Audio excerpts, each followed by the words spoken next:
सबसे पहला जो इम्परफेक्शन देख रहे हैं हम वो है पॉइंट डिफेक्ट। पॉइंट डिफेक्ट क्यों है?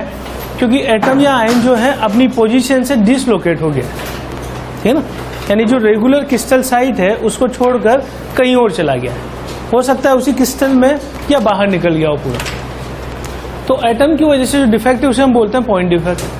ये दो तरीके का होता है, स्टोइकोमेट्रिक डिफेक्ट, नॉन स्टोइकोमेट्रिक। यानी डिफेक्ट के दौरान अगर स्टोइकोमेट्री पे कोई फर्क ना पड़े तो स्टोइकोमेट्रिक डिफेक्ट, और डिफेक्ट के होने से अगर स्टोइकोमेट्री चेंज हो जाए तो that is called as non stoichiometric defect. तो जो सबसे पहला हम पढ़ रहे हैं दैट इज स्टोइकोमेट्रिक डिफेक्ट।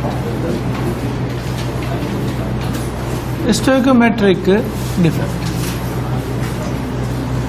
ठीक है। तो इसके लिए हम ये बोलेंगे कि ड्यूरिंग डिफेक्ट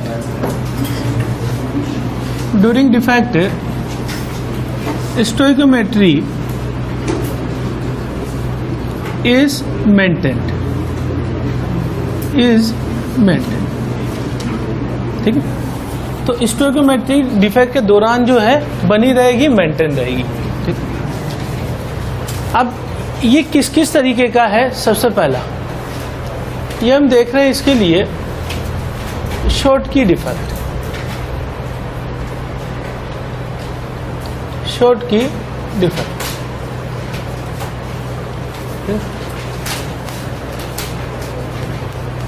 इसकी यार स्पेलिंग शिफ्ट है।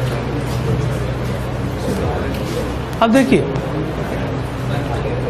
शॉर्टकी डिफेक्ट में क्या होगा कि इस केस में हम ये कहेंगे कि both cation and anion are missing, and anion are missing from their regular lattice sites.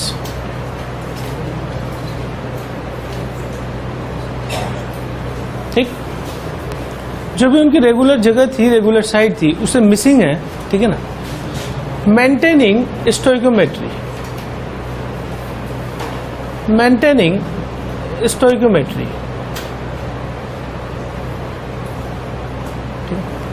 As well as electrical neutrality.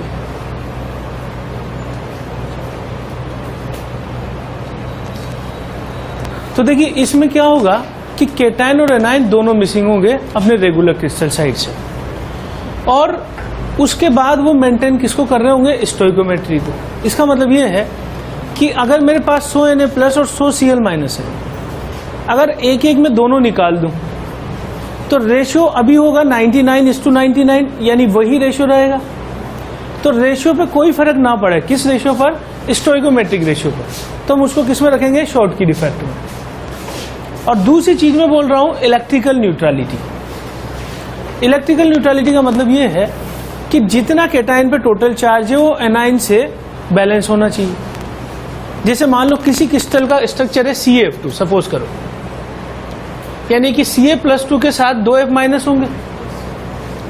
अब अगर मैं एक Ca+2 को यहां से निकाल दूं तो मुझे साथ के साथ 2F- भी निकालने पड़ेंगे, अदरवाइज क्या होगा? जो इलेक्ट्रिकल न्यूट्रलिटी है वो डिस्टर्ब हो जाएगी, ठीक है ना। तो चार्ज जितना केटाइन पे है वही चार्ज किस पर रहना चाहिए? एनाइन।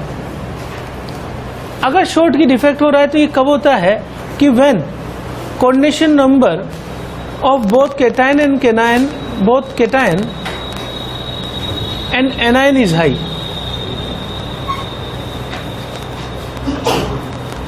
अब इसका सिंपल मीनिंग ये है कि केटाइन और एनाइन का कोऑर्डिनेशन नंबर हाई है, इसका मतलब उनका रेडियस या साइज जो है वो ज्यादा है।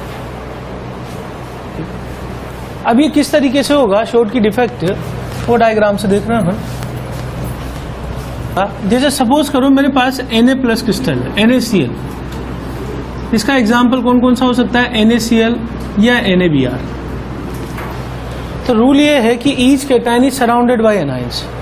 तो इसके जस्ट जो टच कर रहा होगा वो कौन सा होगा? Cl-, इधर कौन सा होगा? Cl-, यहाँ Na+, then Cl- and Na+। अब यहाँ डायग्राम से आपको 3 Na+ और 3 Cl- दिखाई दे रहा है, और स्टोइकोमेट्रिक रेशियो Na+ और Cl- का वो क्या होता है? ओरिजिनली 1:1। अब अगर मान लो सपोज हम ऐसा करें यहां से कि इस केस में एक Cl माइनस यहां से हटा दूं और एक Na+ यहां से हटा दूं, ठीक। जैसे हमने हटाया यहां पे वैकेंसी क्रिएट हो जाएगी, ठीक है। अब वैकेंसी क्रिएट होगी तो उस केस में मैंने इसको यहां से हटा दिया, ठीक है।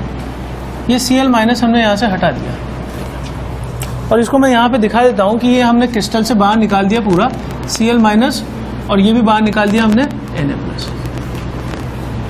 समझ गए बात? तो इस केस में इस डिफेक्ट के बावजूद क्या होगा कि स्टोइकोमेट्री अगर मैं देखूं तो सेम ही रहेगी 1:1। तो इसको हम किस डिफेक्ट में ले लेंगे? स्टोइकोमेट्रिक डिफेक्ट में। और both cation and anion are missing, तो हम इसको क्या बोल देंगे? Schottky. Electrical neutrality maintain रहेगी इस केस में, बिल्कुल। अब अगर अपन डेंसिटी पे फर्क देखें तो डेंसिटी पे क्या फर्क पड़ेगा? अगर मैं वॉल्यूम को ऑलमोस्ट कांस्टेंट मान लूं तो अगर मैं आयन निकालता जाऊंगा किसी कंपाउंड में से तो मास उसका कम होता जाएगा, तो इस वजह से क्या होगा? मास डिक्रीज होगा। और density is equal to mass by volume, तो डेंसिटी क्या होती जाएगी? डिक्रीज। इसका मतलब इससे डेंसिटी थ्योरेटिकल और डेंसिटी ऑब्जर्व में क्या रिलेशन होगा कि observe is lesser than theoretical. और यहां पर एक चीज हम बोलते हैं percent missing unit. Percent missing unit is equal to density theoretical minus density observe upon density theoretical into 100। तो इस डिफेक्ट की वजह से हम ये कह सकते हैं कि डेंसिटी डिक्रीजेस।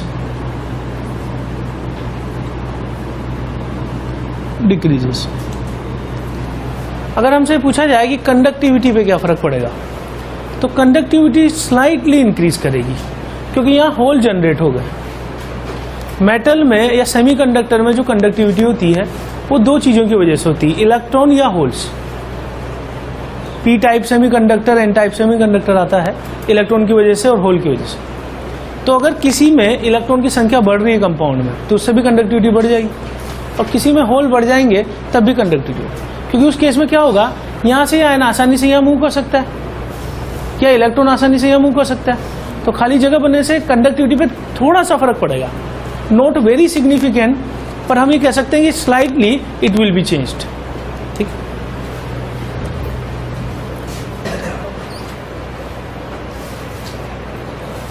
फ्रैंकल डिफेक्ट में क्या होगा कि इसमें